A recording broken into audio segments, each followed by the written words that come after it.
దయాకర్ అన్న బస్ యాత్ర అప్పుడు దయాకర్ అన్నకు నేను రోజు 2 సార్లు ఫోన్ చేసేవాడిని. మార్నింగ్ లేచి అన్న నా ఫోన్ ఎత్తేవాడు, ఏం తమ్ముడు ఎట్లా చేద్దాం అనుకుంటున్నాను. ఇవాళ మార్నింగే ఫోన్ చేసిన నేను, అన్న లైబ్రరీ కంటే వస్తున్నారంటే కనీసం ఫోన్ కూడా తెలియదు నా ఫోన్.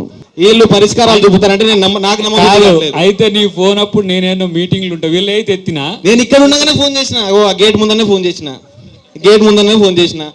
మీరు వచ్చిరన్నా, మీతో పాటు 100 మంది పోలీసులు తీసుకొచ్చి నాకు అర్థం కాలేదు. నేనైతే వాళ్ళని రమ్మని మిమ్మల్ని కొడుతున్నాం మేము మిమ్మల్ని కొడుతున్నావా? నేనే వాళ్ళని చూసి పరేషాన్.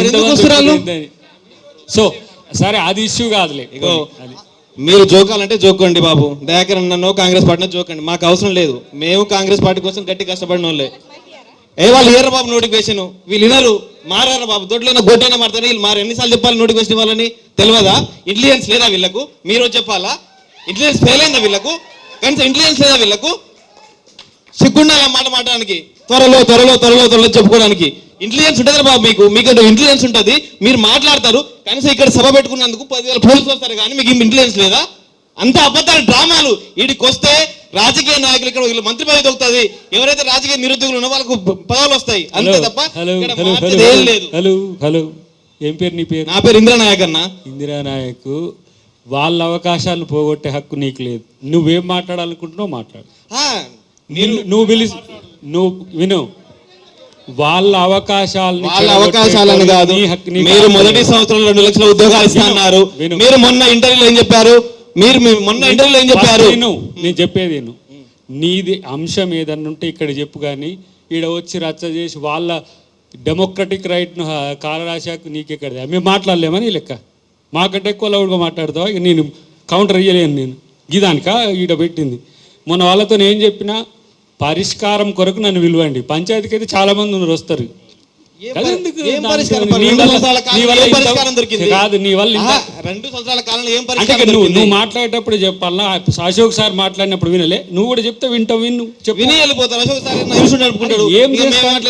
ఏం చేస్తామో చెప్తాం బ్రదర్. లేదు, అశోక్ సార్ కాదు ఇప్పుడు పరిస్థితి ఏం చెప్పండి. నీ బాధ ఏందో అసలు ఫస్ట్ చెప్పు.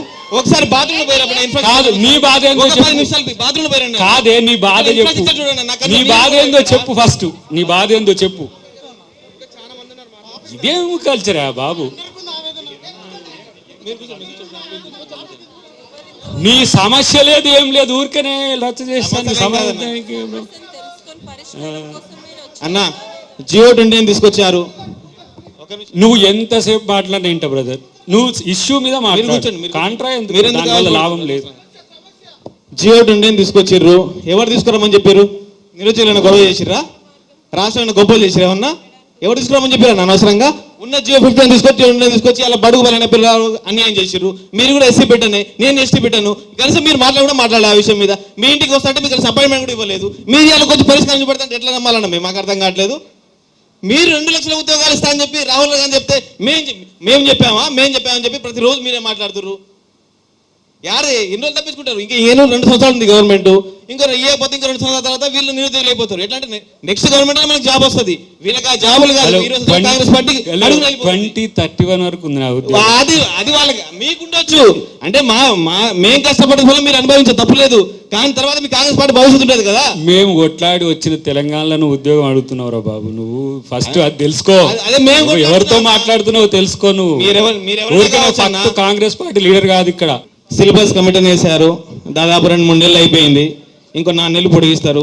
అంటే మళ్ళీ ఎప్పుడు అంటే కొత్త సిలబస్ కమిటీ వచ్చేటప్పుడు అందరు కూర్చొని అట్లా ఎందుకు అట్లా ఆ సిలబస్ కమిటీ ఒక్కసారైనా మీటింగ్ జరిగిందా అన్న? అంటే మా అనుమానం, ఒక్కసారైనా మీటింగ్ జరిగిందా? ఏ సిలబస్ చేంజ్ చేయాలనుకుంటున్నారు, ఏం మాట్లాడాలనుకుంటున్నారు? మాకైతే అవగాహన లేదు. ఎందుకంటే మీరు పెద్ద పెద్ద ఉద్యమాలు చేసి ఇక్కడ వచ్చిర్రు. ఎందుకంటే సిలబస్ కమిటీ మారితే ఒకవేళ ఒక సబ్జెక్ట్ మారితే ఒక సబ్జెక్ట్ పక్క పడేసి వేరే సబ్జెక్ట్ చదువుకుంటాం మేము. కాబట్టి మీరు ఏదైనా సిలబస్ కమిటీ గురించి మార్చాలన్నప్పుడు ఎవరైనా అంటే మాకు చెప్తే మేము ఇక వేరేదని చదువుకుంటాం కదా. ఇప్పుడు దాకా 5-6 నెలలు అయిపోయింది సిలబస్ కమిటీ అని చెప్పి, ఇప్పుడు దాకా దాని గురించి ఊసే లేదు. కాబట్టి మీరు కొన్ని బ్లండర్ మిస్టేక్ చేస్తారు. 29 ఒకటి, ఈ సిలబస్ మారడం ఒకటి, 46 ఒకటి, ఇవి కనుక దిద్దుకుంటేనే మీ గవర్నమెంట్ మళ్ళీ వచ్చే అవకాశాలు ఉన్నాయి. మీరు కనుక అట్లే చేసిరనుకో ఇంకో 25 సంవత్సరాలు 30 సంవత్సరాలు కాంగ్రెస్ అదో పాతాళకి. ఒక్కపాటిలో కాంగ్రెస్ పార్టీ ఉండేదంట అని చెప్పుకుంటారు నిరుద్యోగులు. ఇక మీ ఇష్టం, అది ఇక మీ విజ్ఞతగా వదిలిపెడుతున్నాం. ఎందుకంటే ఇప్పుడన్నా మా సమస్యలను పట్టించుకోండి. మీరు ఆ రోజు బస్ యాత్ర పోతున్నప్పుడు జెండా బాగుప్పి అటు నుంచి ఇటు బాగుప్పి మా తమ్ముడు వెళ్ళాలి తమ్ముడు చేయాలి తమ్ముడు అమ్మ, చెప్పి ఆ రోజైతే పిలుస్తావు మంచిగా. పిలవలేదు. మీరు అవసరానికి వచ్చారు ఆడికి, మేము ఎవరిని పిలవలేదు.